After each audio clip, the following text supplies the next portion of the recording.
Hay una diferencia entre saber que necesitas ayuda y aceptarlo. Y esa diferencia nos puede costar años. Hoy vamos a comenzar una serie acerca de formar el carácter. Vamos a tratar de hacer práctica para ustedes, para que junto con nosotros aprendamos una nueva forma de formar este carácter. Para comenzar esta serie creímos pertinente al estudiar o estar buscando la manera de que pudiera ser más entendible o que lo pudiéramos llevar a una manera más práctica. Al estar estudiando o checando información, pues descubrimos que el programa que maneja el grupo de AA, el grupo de Alcohólicos Anónimos, estos son los 12 pasos, pues al poner atención en ello nos dimos cuenta que son una gran herramienta. Se utiliza básicamente para el trabajo y manejo de adicciones, pero entendimos que también, todas estas adicciones son problemas que se generan pues a partir del carácter, de emociones desequilibradas, y entonces vimos que que podíamos utilizar estos 12 pasos para poder también trabajar no solamente comportamientos, por así llamarlos, pues disfuncionales, erráticos, sino también pues defectos de carácter, partiendo de que AA nació para personas con adicción al alcohol, pero lo que sus fundadores descubrieron sin saberlo es algo mucho más profundo.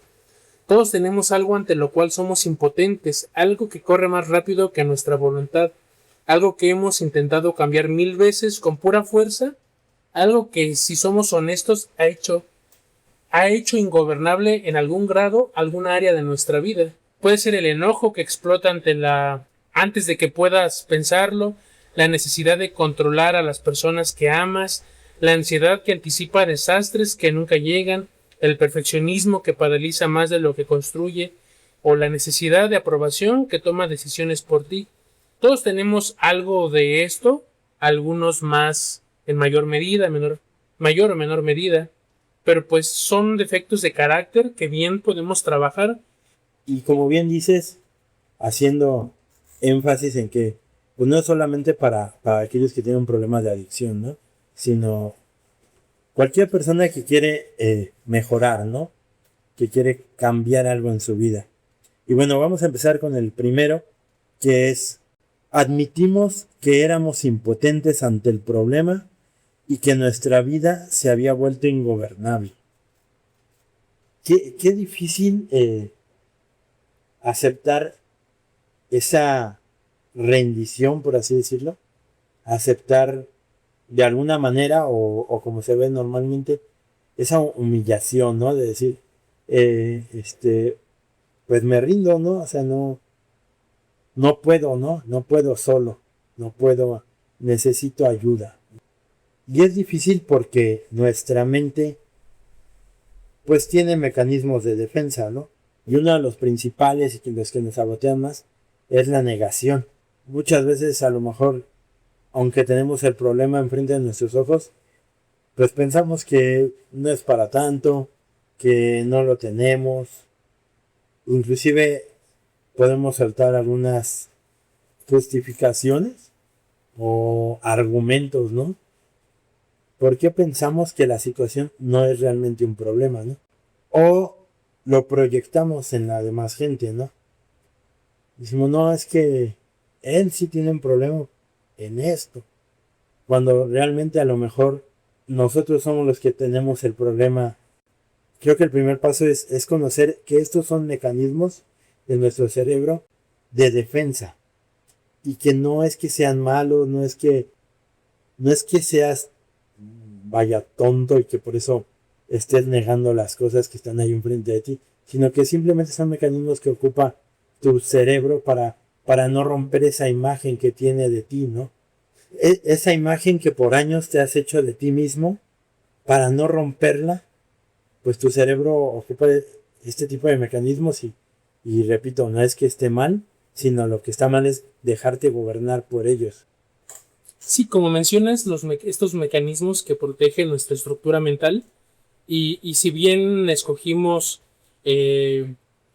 estos 12 pasos, porque como lo mencionábamos, no solamente parten para trabajar el área de las adicciones, sino que su trasfondo pues parte de una estructura completa. Nos parece que hablan, pues abarcan desde lo terapéutico, lo psicológico, lo espiritual, lo emocional, ¿no? Entonces todo esto engloba, ¿no? Se me hace de una manera muy, observamos eso como de una manera muy holística, que integra todas las partes que conforman al ser humano, ¿no? Desde lo espiritual, la mente y todo esto. Y entonces, justo como vienes mencionando estos mecanismos o patrones, lo podremos llamar también, ¿no? Estos patrones que se activan, pues para protegernos y que si bien no eran negativos cuando surgieron en algún momento de nuestra vida, porque en algún momento pues el enojo apareció, o no el enojo, la ira apareció cuando hacía falta una voz o cuando sentimos que no nos escuchaban o que pasaban por encima o sobre nosotros, el control cuando no existía, no sé, cuando tratamos de controlar todo lo que nos rodea, cuando existe esta vulnerabilidad o que no hay un respeto, o sea, todos esos mecanismos o conductas que ahora tenemos pues desbordadas o desordenadas, pues en algún momento aparecieron justamente para rescatarnos, para salvarnos en ese momento que nuestra mente sentía pues el peligro y los venimos arrastrando en nuestro presente. Claro, como lo decía en este libro Anna Freud, el problema es dejarse gobernar por ellos, ¿no? O sea, el mecanismo es bueno porque te salvaguarda de algún momento, pero ya dejarse gobernar, ahí es donde viene el problema. Y es que, vaya, qué difícil es rendirse sin sentir que estamos, vaya, que es una actitud pasiva, ¿no? O sea, rendirse hacia la vida, hacia las situaciones que se te presentan como una actitud pasiva, ¿no? De, pues ya me rindo, no voy a hacer nada, ¿no? Qué diferente es verlo desde el contexto de me rindo, pero para encaminar mis fuerzas hacia lo que realmente tengo control, ¿no? Que esto viene después de una autoconciencia. Y justamente usaste una palabra ahorita muy importante en esto que habla de la conciencia y partiendo, ¿no? Ahorita mencionabas a Anna Freud. También por otro lado alguien que estuvo muy apegado a AA fue Carl Jung, ¿no? Que él hablaba sobre o cuando platicaba con ellos, pues él dijo a uno de sus fundadores que la única cura real para el alcoholismo era una experiencia espiritual profunda y hacía y dio a conocer esta frase que hoy en día es muy, muy popular, que era hasta que lo inconsciente se haga consciente dirigirá tu vida y lo llamarás destino. Entonces, esas cosas o lo que llamamos o lo que mencionábamos ahorita, que permitimos que se apoderen de nosotros, que gobiernen nuestra vida, pues al final, cuando vamos sufriendo las consecuencias, pues en vez de luchar contra ellas o ir trabajándolas y todo esto, pues simplemente llamamos como que, pues es que así tenía que ser, o lo llamamos destino, como él lo mencionaba, y realmente pues eran situaciones que podíamos trabajar, que teníamos que observar para controlar, para ver. E igual, como dice, o sea, prácticamente el paso dice, ¿no? Admitimos que no podíamos, admitimos que llegó un punto en que esta situación se volvió ingobernable. Entonces, pues ahí es donde empieza este trabajo pues de ser consciente, de ser conciencia y lo que tú mostrabas, ¿no? De que, pues sí, el mecanismo en algún momento era funcional, pero pues, no por ello, pues deberíamos de dejar la puerta abierta para que siga pues controlando.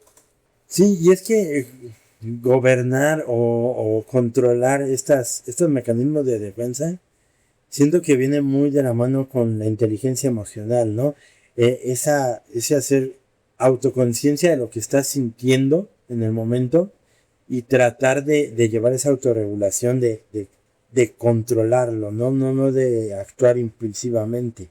Y no hablamos de que no sientas enojo, ¿no? De suprimir la emoción, ¿no? El enojo, el miedo o cualquier otra emoción que te esté gobernando en el momento. No se trata de suprimirla, de no sentirla, sino de sentirla, de vivirla, pero encaminarla correctamente, ¿no? no dejar que ella gobierne tu siguiente decisión. Y como Carl Jung lo dijo hace casi un siglo, ¿no? Y sigue siendo la descripción más precisa de lo que es un patrón que no admitimos, que pues nos dirige sin que lo notemos. No es que decides enojarte, no es que elijas controlar, no es que quieras sabotear. El patrón corre solo en automático y tú lo experimentas como si simplemente pues así fuera la vida. Y admitir es exactamente eso, hacer consciente lo que hasta ahora ha estado dirigiendo pues desde las sombras, ¿no? Y ya él lo manejaba, bueno, ya sería una teoría o una propuesta que él ya hizo un poco más centrada, que era lo de la sombra, pero bueno, eso ya sería un poco desviarnos del tema. Pero pues parte de eso, ¿no? De estas acciones que nos controlan, pues nos hacen perder el foco, nos hacen perder el control de nuestra vida. Algo que una de las ilustraciones que yo veía y como que le daba el clavo a lo que yo pensaba era esta imagen de una mochila, ¿no? Imagina que llevas años cargando una mochila muy pesada, tan pesada que ya caminas encorvado, ya evitas ciertos caminos, ya te cansas antes, pero llevas tanto tiempo cargándola que ya no la sientes como mochila, la sientes como tu forma de caminar. Y cuando alguien te dice, esa mochila te está pesando, no sientes alivio, sientes amenaza, porque si la sueltas no sabes caminar de otra forma. Eso es lo que hace el patrón con el tiempo. Deja de sentirse como un problema y empieza a sentirse como una identidad. Así soy, siempre he sido ansioso, soy de las personas que no confían, ¿no?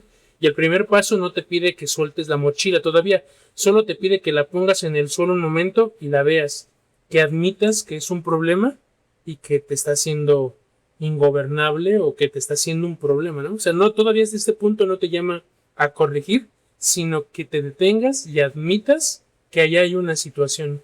Y algo que mencionabas al inicio, pues que pues sí, esta forma cultural, ¿no? De rendirse, pues se ve ¿cómo lo mencionabas? Como, pues sí, como fracasar, Como humillación. como una humillación, ¿no? Y ese es el problema, ¿no? Con lo que batallamos al inicio, por eso es el punto número uno, aceptar y rendirte, ¿no? Y rendirse no precisamente habla de algo negativo, o realmente no habla de una manera negativa. Y aquí podemos ver también a Brené Brown, que bueno, que de él viene algo muy importante, porque dice que rendirse no es solo un pensamiento, es algo que se siente. Brené Brown, que ha estudiado la vulnerabilidad toda su carrera, dice, la vergüenza vive en el silencio, la rendición la desactiva. Algo que no haces porque tienes miedo, algo porque tienes ahí, bueno, en este caso de rendirte, de aceptar que no puedes con tu carácter, con tu temperamento, con una adicción, con la procrastinación, ¿no? Por algo que es de lo que todas estas cosas que hemos estado hablando están ahí en silencio. Pero cuando decides rendirte y reconocer que no puedes con ello, la desactiva. Para él dice que se desactiva esa vergüenza porque le dejas de dar ese poder de alimentarla. ¿Y por qué el silencio? Dice, ¿no? Porque mientras el patrón no tiene nombre, mientras no lo decimos en voz alta, mientras solo existe como algo que a veces nos pasa, tiene todo el poder. En el momento en que lo nombramos, algo cambia adentro, no afuera todavía, sino adentro, o sea, todavía vamos paso por paso. Y quizá lo han sentido alguna vez, decir algo en voz alta que nunca habían dicho y el solo hecho de decirlo mueve algo en el pecho. Un nudo se suelta o un cansancio que de repente tiene nombre, ¿no? O sea, y entonces justo es lo que nos habla Brené Brown, ¿no? Que hasta que no lo hablamos, no lo llamamos por su nombre o simplemente lo expresas en voz alta, pues es como empezamos a descargar, a soltar esa mochila, ¿no? Que es algo de lo que es el objetivo de este podcast, ¿no? Que todos ustedes se sientan en la confianza de decir, de hablar, tal vez poner ahí algo en los comentarios, alguna situación, a lo mejor por mensaje, no sé, de lo más anónima que se pueda, pero que ustedes traten de soltarlo a sí mismos, ¿no? A lo mejor simplemente en su cuarto, a lo mejor decirlo, quitarse ataduras, a lo mejor de etiquetas que nos ha puesto otra gente o tú mismo, y empezar, como le dice el primer paso, ahorita a aceptar nada más, ¿no? A hacer conciencia un poco de lo que nos está pasando y qué problema nos está quejando. Y viéndolo desde el ámbito espiritual, pues la mayoría de las religiones hablan sobre vaciarse, ¿no? Las personas que creen en la Biblia, pues hay algún versículo por ahí que dice, bienaventurados los pobres de espíritu, ¿no? Entonces, realmente también, espiritualmente hablando, es importante este vacío, esta renovación, vamos a llamarle, ese hacer conciencia de que ya tocamos fondo, ¿no? Por así decirlo, en la situación que sea, como ya lo venimos manejando, ¿no? Desarrollo personal o cualquier otro problema que te esté aquejando. Y yo les hago la pregunta, ¿qué es más fácil? ¿Resistirse a todo lo que les está presentando la vida? Decir es que esto no debió de pasar, esto no lo tenía contemplado así, o fluir y decidir o encaminar esa fuerza que estás ocupando a resistirte, a tal vez solucionar, ¿no? Resolver. Digo, más adelante ya lo vemos en el siguiente paso. Pero ahorita, digamos que lo principal es hacer conciencia de que es más fácil ese flujo, ¿no? Que el estar constantemente resistiendo. Cuando hablamos de espiritual no nos estamos centrando en algo religioso, o sea, como dice César, más adelante vamos a ver pues algo o más específico en este tema de qué tipo de creencias o algo así. Bueno, no nos vamos a meter en creencias.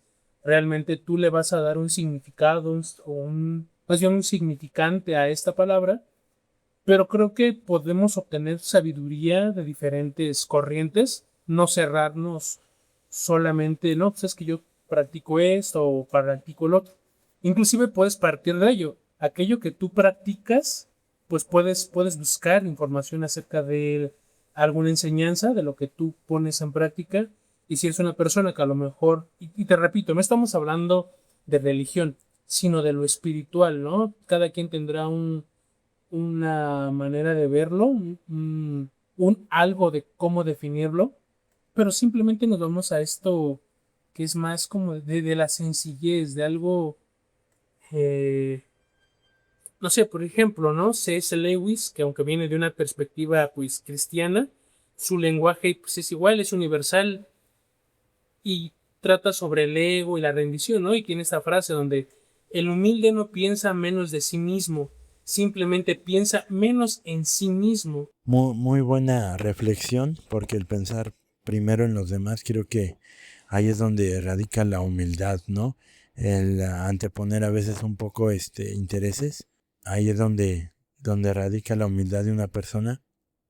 Y pues también hay otra frase, ¿no? Muy trillada. Cuéntale tus planes a Dios y lo vas a hacer reír, ¿no? Porque, pues vaya, hablan de que Él tiene otros planes para ti, ¿no? Y qué difícil es poniéndole Dios, universo, lo que tú creas, en cuanto a lo espiritual, hacer este acto de rendición y decir a donde tú me quieras llevar, ¿no? Qué difícil es decir mis planes, mis metas a lo mejor, pues no valen, ¿no? Lo que vale es lo que tú decidas. O sea, estás renunciando completamente a tener control de todo. Una definición que encontré, pero de una manera general, como para no entrar en conflicto, sino que realmente se vea que esto es parte no de pues dogmatizar o algo así, ¿no? Sino que realmente queremos pues ver todas estas aristas y que cada uno pueda pues identificarse. Es que pues lo espiritual es todo lo que no puedes ver, pero que determina cómo vives. No es religión, no es dogma, no requiere creer en nada específico. Es simplemente reconocer que hay una dimensión de la experiencia humana que va más allá de lo que la mente racional puede controlar. Por ejemplo, no sé, cuando digo espiritual no me refiero a religión ni a creencias específicas, me refiero a esa parte de ti que sabe antes de que tu mente lo procese, cuando algo está bien y cuando algo está mal, esa voz que no es un pensamiento, es ese conocimiento que no aprendiste en ningún libro, eso es lo espiritual. Algunos lo pudieran llamar como intuición, algunos lo pudieran llamar como, no sé, pues sí, creo que intuición, cuando alguien usa la frase, no es que, híjole, es algo, eso me da malestima, Presentimiento. presentimiento, ¿no? Pudiésemos partir desde esa premisa, ¿no? Y no encasillarlo en una religión. Ahora, si bien en tus creencias, pues sí, pues está el Dios cristiano, el Dios este o el otro, la concepción del universo, el Dios de Spinoza y todas estas cosas, pues ya cada uno sabrá cómo ajusta, ¿no? Cómo se rinde a sí mismo al reconocer que no puede y cómo utiliza pues sus creencias o aquello que tiene a la mano para poderse pues anclar, ¿no? Porque al final es lo que vamos a ver un poco más adelante, ¿no? Y que tiene fundamento y que a través de los años pues se ve y tiene pues Validez. validez, pero pues que funciona, ¿no? Que tiene efectividad, que es efectivo, ¿no? Es efectivo. Claro, porque en esta rendición, en este dejarte ir, en este dejarte fluir, como hablábamos, pues también no puedes navegar así a la deriva, ¿no? O sea, tienes que tener algo que como decías, ¿no? Un ancla, algo que ya te lleve a decir, bueno, de aquí puedo partir, ¿no? Todo esto de la rendición, del vaciarse, viéndolo también a lo mejor a otro proceso más técnico, vamos a hablarlo como si fueras una casa. Tú ahorita tienes ciertos cimientos, ciertos acabados, ciertas tuberías, ciertos servicios. Pero si en algún momento estás sintiendo a lo mejor que en tus paredes haya humedad, que a lo mejor el agua no fluye con la fuerza que debería, si a lo mejor una pared está más desnivelada que la otra, todos los problemas que puedas ahí meter, pues tal vez es más difícil hacer composturas superficiales y decir, pues nada más le rezano aquí o le tapo acá cuando a lo mejor realmente lo que está mal son tus cimientos, ¿no? Entonces este vaciarse, este aceptar la rendición, la bancarrota de alguna manera, es como demoler la casa, de alguna manera, ¿no? De atacar el problema desde abajo, desde los cimientos, poner los cimientos fuertes para todo lo que ya viene, ¿no? Vaciarse es demoler. Ahorita demuele el concepto que tienes de ti mismo. De alguna manera quédate en blanco para poder sobre eso edificar este nuevo carácter, ¿no? Uno de los descubrimientos más profundos de AA y que la ciencia ha confirmado décadas después es que el opuesto de la adicción no es la sobriedad, es la conexión. Y esto aplica a cualquier patrón. El patrón prospera en el aislamiento, en el secreto, en el nadie puede saber esto de mí. Espiritualmente, el primer paso rompe ese aislamiento, no necesariamente diciéndole a todos, sino siendo honesto primero contigo mismo, y esa honestidad crea una conexión real contigo, con otros o con algo más grande, que es a lo que llevábamos o teníamos como entendido, ¿no? Esta espiritualidad o lo espiritual, ¿no? Que es algo más grande que nosotros, que nuestra perspectiva, ¿no? Sí, dígase más grande, así de simple, como tú que estás oyendo ahorita este podcast y te quieras unir a esta comunidad que estamos formando, simple y sencillamente el poner, por así decirlo, tu fe en las palabras que estamos diciendo, basadas en autores, en... Posiblemente que sea más grande que tu ego, ¿no? O sea, creo que es lo importante, que sea más grande que tu ego. Eso ya, de ahí ya es un ancla muy fuerte. Pero es que hay personas que tienen el ego hasta acá. Precisamente el primer paso, y repetimos, ¿no? Admitimos que no podemos con esto y que esto se volvió ingobernable. Y ahí es donde, pues, con el ego, ¿no? Sí, claro, porque el ego es este falso control de las cosas, ¿no? Entonces ya al rendirnos, ante algo más grande, lo que sea que tú creas, con eso queda concluido, creo que el primer paso, ¿no?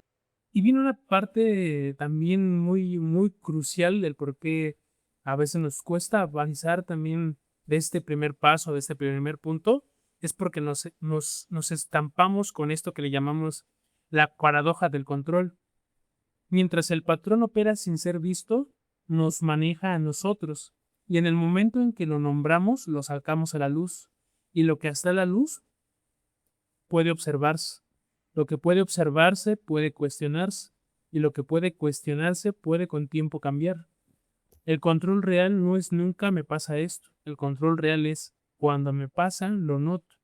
Entonces tenemos este miedo cuando admitimos que justo, ¿no? Que cuando pues no tenemos el control, por así decirlo, o admitimos que algo no está en nuestras manos, pues nos desesperamos, perdemos el foco, queremos de nuevo retomar y hacer las cosas como nosotros creemos que son, y se empiezan a disparar muchas situaciones, pero justamente el reconocer que no, pues esta situación no está en mis manos, ya se salió de mis manos, necesito que alguien me ayude, que un experto me aconseje, que alguien que tiene más experiencia en cierto tema me dirija, pues entonces es cuando realmente podemos otra vez retomar el control, ¿no? Porque si nos seguimos en esta manera tan, pues sí, como tú mencionabas, del ego y la soberbia, de que no es que si yo no lo puedo controlar, mi vida pierde sentido, no sé, pues es un miedo natural,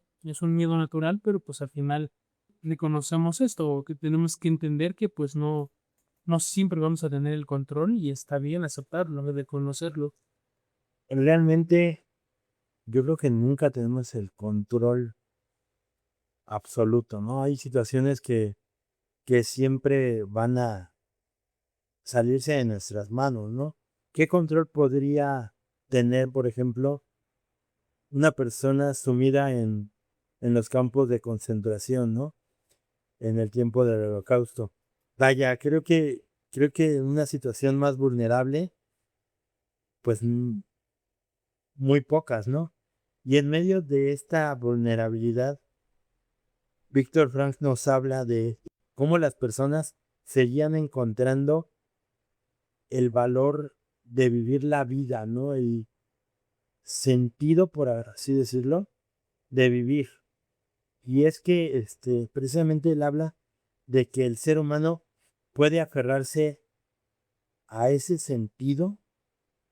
Habla como un ser humano sí puede vivir sin, sin tener el control de esas situaciones, vaya, desprendiéndose de de esa necesidad de tener control de todo, simplemente a lo mejor controlando sus respuestas hacia lo que está viviendo, más allá del control a lo que está viviendo, ¿no?